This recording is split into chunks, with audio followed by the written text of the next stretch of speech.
Olá, bem-vindos ao quadro. Hoje vamos falar sobre um assunto muito importante que sempre cai em prova, que é o exoesqueleto e a muda dos artrópodes. Então, muita atenção. Primeiro, qual é a constituição do exoesqueleto dos artrópodes? Nós já falamos que o exoesqueleto é composto por quitina.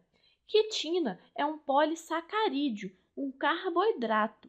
E se você ainda tem dúvida nos polissacarídeos, reveja as nossas aulas de bioquímica das células. A quitina é um polissacarídeo muito resistente e ela vai compor então o exoesqueleto. É muito fácil observar, por exemplo, o exoesqueleto de uma cigarra. É aquela casquinha que elas liberam durante a fase de muda. Então, eu já representei aqui a casquinha de uma cigarra. Toda aquela casquinha é o exoesqueleto, que já está aqui representado. Existe aqui uma região mais rígida do exoesqueleto, que é a região que protege o corpo do animal. Mas também o exoesqueleto é composto por uma parte flexível, que é justamente a parte que reveste as articulações do animal. E aí, pessoal, vale lembrar que nos crustáceos o exoesqueleto é impregnado por substâncias calcárias, como por exemplo o carbonato de cálcio. E o exoesqueleto deles fica muito mais resistente, formando aquela carapaça do caranguejo, do siri. Mas e aí? Qual é a função do exoesqueleto? Bom, a primeira função que nós podemos falar é a função de proteção. O exoesqueleto funciona como uma espécie de armadura e protege o animal. Nós podemos falar também que o exoesqueleto funciona como um apoio para a musculatura. E isso é muito importante. Mas por quê? Muitos músculos ficam inseridos aqui na região interna do exoesqueleto. E isso facilita a movimentação dos artrópodes, que fica muito mais eficiente. Além disso, o exoesqueleto é uma importante adaptação para o meio terrestre.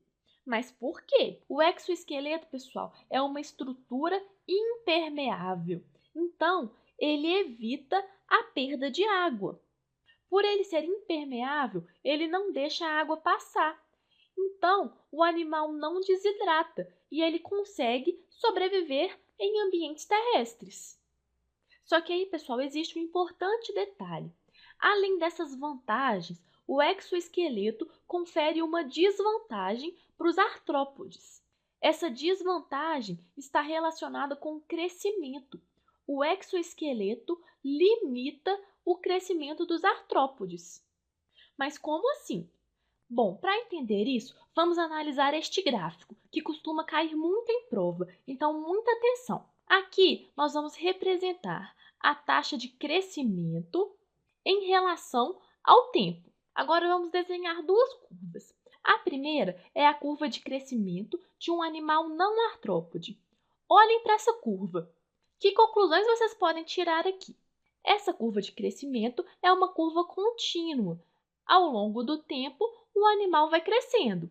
Já no gráfico dos artrópodes, a curva é um pouquinho diferente. Ela é toda em escadinha. Mas por que isso é assim? Bom, pessoal, o formato dessa curva está relacionado com o processo de muda que acontece nos artrópodes. A muda é também chamada de equidise e nada mais é que a troca do exoesqueleto. Em determinadas épocas do ano, o artrópode perde essa carapaça rígida. Essa carapaça funciona como uma armadura e, para crescer, o animal precisa substituí-la. Dependendo da espécie, a muda pode acontecer em várias épocas do ano. Então, o exoesqueleto velho vai ser descartado e um novo vai ser produzido. Inicialmente, pessoal, esse exoesqueleto é ainda flexível, porque a quitina vai endurecendo com o tempo. E é importante lembrar também que no exoesqueleto existem pequenos poros que permitem a passagem de secreções glandulares, que são produzidas pelo corpo do artrópode. Então, pessoal, a muda, ou também equidise, nada mais é que essa troca de exoesqueleto. E quando que o animal vai crescer? O animal cresce justamente após o período da muda, que é quando o exoesqueleto ainda está flexível. Nas outras épocas, o exoesqueleto é muito rígido e o animal não consegue crescer. Este crescimento fica limitado e a taxa não aumenta.